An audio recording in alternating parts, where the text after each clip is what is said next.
A former Tory leader says the government is making a mistake by blocking a genocide amendment to the trade bill. We spoke to Sir Iain Duncan Smith about why it's important.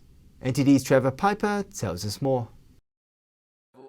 Sir Iain Duncan Smith is one of the main proponents in the Commons for an amendment to the UK's post-Brexit trade bill.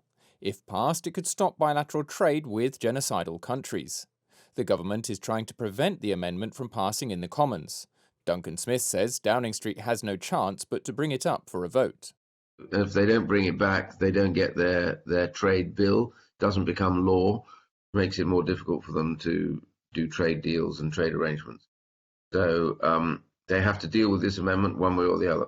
The amendment in its third iteration was passed by the Lords. Duncan Smith says he knows the reason why the government is opposed.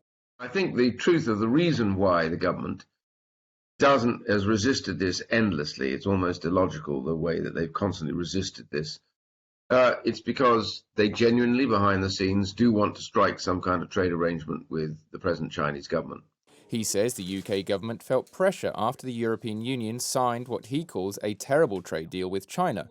Duncan Smith says it would be a mistake for the UK to follow suit. In December of last year, the EU agreed on an investment deal with China. It still needs to be ratified. And so I think the UK feels under pressure because of having left the European Union. We don't want them to have advantage. That's the thinking of the government, but it's the wrong thinking. The Chinese regime is accused of committing genocide in Xinjiang.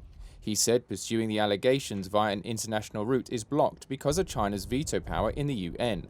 Some argue that the UK acting unilaterally would hardly achieve anything. Duncan Smith disagrees. What's the alternative, which is do nothing? Do nothing because you have a very low regard for your own ability and capability. I think the truth is the UK needs to lead. The UK does have significant influence, no matter what they think. The date for the vote on the amendment in the Commons is yet to be announced. Trevor Piper, NTD News.